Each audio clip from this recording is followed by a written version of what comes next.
Transizione di mansioni nell'era della Twin Evolution. Si potrà dire che non è ancora abbastanza, ma non si potrà più dire che il sistema economico veneto non ha fatto nulla per contenere la polverizzazione dimensionale delle sue imprese, che è stata prima delizia e poi croce di quest'area del paese. Nel periodo 2011-2020, infatti, si sono verificati due fenomeni che si rinforzano a vicenda. Il primo riguarda l'industria, in particolare le imprese metalmeccaniche, con almeno 200 addetti. Il loro numero è aumentato del 10,8% e le maestranze sono cresciute del 22,6%. Il secondo fenomeno si riferisce al comparto dei servizi alle imprese.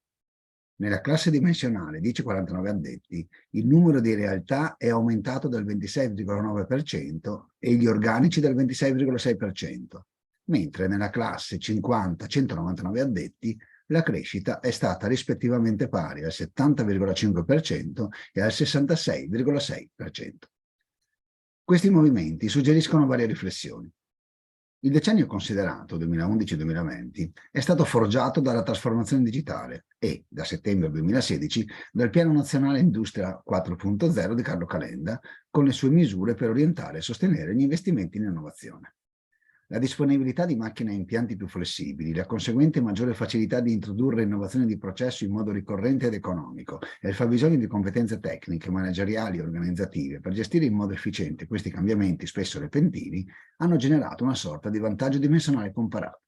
In sostanza, nelle imprese più grandi, più strutturate, gli investimenti in trasformazione digitale hanno reso possibile riportare al proprio interno fasi o lavorazioni prima affidati a fornitori partner esterni e così facendo hanno dato una spinta all'aumento degli organici.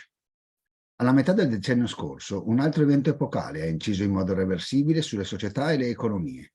Il 25 settembre 2015, 193 paesi delle Nazioni Unite firmano l'Agenda 2030 per lo sviluppo sostenibile.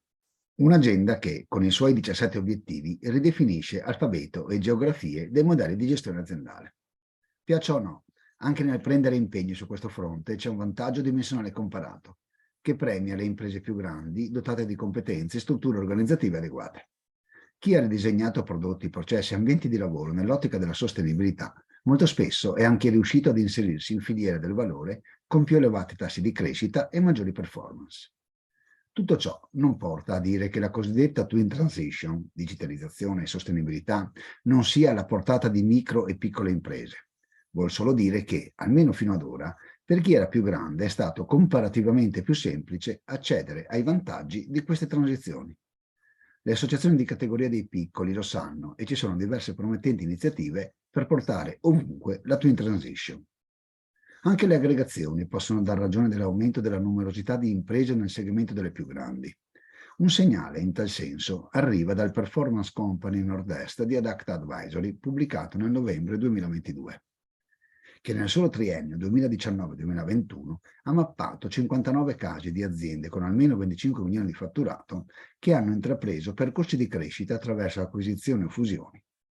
Tante o poche che siano, queste operazioni dicono che la cultura della crescita per vie esterne si sta diffondendo. È un fenomeno da monitorare e da assecondare dotando di competenze adeguate la comunità imprenditoriale e manageriale.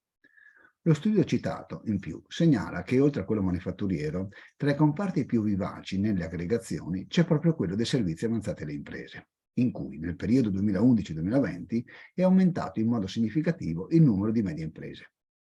È un dato confortante e per certi aspetti scontato.